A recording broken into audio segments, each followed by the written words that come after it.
Hoilday World, located in Santa Claus, Indiana, is the world's first theme park. This park has so much to offer. I'm going to cover all the things you need to know about this wonderful place. I'm going to show you some of the different attractions they have to offer, along with a brief overview of their Splash and Safari water park. This 120-acre theme park and water park offer free parking, free soft drinks, and free sunblock. Hoilday World is set up into 4 different themed areas, all themed towards holidays. The first themed area, upon entering the park, is Christmas. This is a wonderful area and I highly recommend checking it out at nighttime. The lights are spectacular. There's not much in the way of rides, but there are some kiddie rides. There's a bunch of different little shops and places to eat. Hoilday World is known for its outstanding collection of wooden roller coasters. As soon as you enter the Halloween section of the park, they have Raven and the Legend. The Raven is a wonderful coaster, uses a lot of the terrain, a little bit on the shorter side, but I still thought this was an excellent coaster. It was on the rougher side as far as wooden coasters go, but definitely not as rough as some of the other wooden coasters I've been on. One of the other things that you just have to check out when you're right beside the Raven, and that would be their dive show. This is a can't miss spectacle. They've been doing this for years and it really shows. What's going on, everyone? My name is Rich. This is Theme Park Motivation. And if you're new here, please consider hitting that subscribe button, giving this video a like, really do appreciate it. So while you're in the Halloween area of the park, the next coaster you're going to want to get on is the Legend. And I'm telling you what, this thing packs a punch. It has some very strong laterals and it's one of the best wooden coasters I've ever been on. I think it's a top 10 wooden coaster. With Hoilday World having the Voyage, this one kind of gets overlooked, but it is incredible. It doesn't quite have the airtime that the Voyage has, but it does pack a punch, and boy do they use the terrain very well with this coaster. This thing at night is insane. So the Halloween section of the park doesn't have much in the way of flat rides. They do have a few, but the best section of the park to visit for flat rides would be the 4th of July section. There are a ton of different flat rides over in this area. They also have all of the kiddie rides over there as well.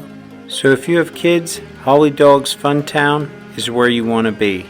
There is a nice little playground, a splash pad for the kids to play in, a bunch of different little flat rides for the kids. They do have one roller coaster over there, the Howler, and it's got a very short little layout, but it is fun and has some pretty decent theming. This is also a great place if you want to have some character interaction. The kids can meet some of the different characters. They do have a great little train ride over there, the Holly Dog Express. This is a nice little train ride around Holly Dog's Fun Town. Offers some great views of the children's area of the park. There's also a bunch of other different flat rides. They have one of the S&S double shot towers. It's not a very tall one, but definitely packs a little punch. They also have the firecracker.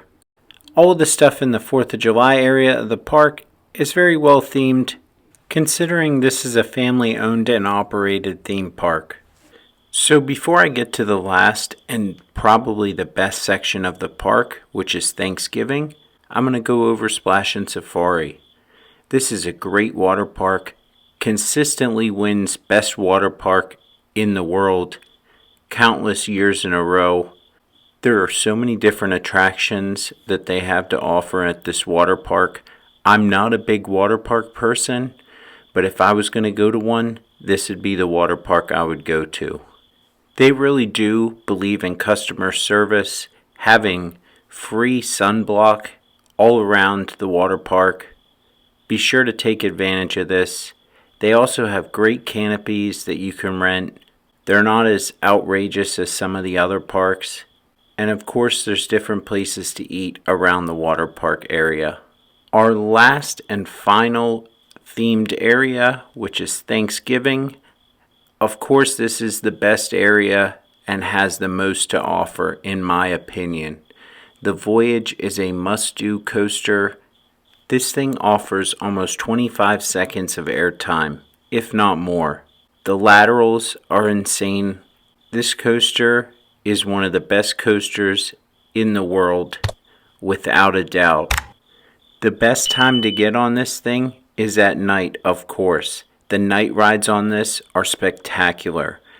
Unfortunately, Holiday World is only open until like 7 or 8 at night during the summer, so you have to wait until fall till you can get some really great night rides.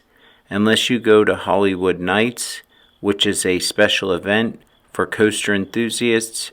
However, the tickets are very limited to go to this event. But I highly recommend going on this thing at night. You will not be disappointed. This coaster is so long, it feels never ending, in a good way. The Thanksgiving area has so much to offer. They have a bunch of different little shops. You definitely want to eat at the Plymouth Rock Cafe. There's a nice little area to sit down and eat and beat some of that hot summer heat. They offer a nice little outdoor bar, Plymouth on the Rocks, which is a nice place to grab a drink. They also have Gobbler's Getaway, which is a nice little shooting dark ride. I really enjoyed it. They also have the Turkey Whirl and the Crow's Nest. The Crow's Nest isn't very tall, but offers some great views. And of course, their brand new attraction, Good Gravy. I'm telling you what, this thing is so well themed.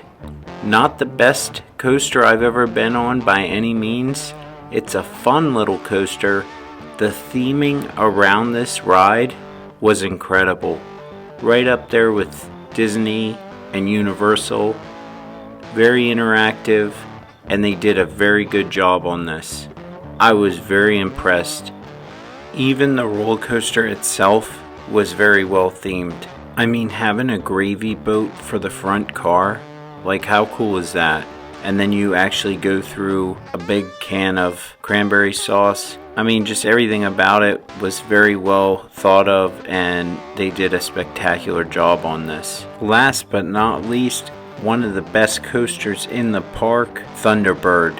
This B&M winged launch coaster is probably one of the best wing coasters I've ever been on. The launch adds a great element to this thing, being launched right out of the station, 60 miles an hour, all the near miss elements that this thing has to offer. Just a great all-around coaster. That's pretty much it for my epic guide. I do want to mention, make sure to take advantage of the free beverages, because this is just not offered this day and age at any park. Thanks so much for watching. Hope everyone has a great day.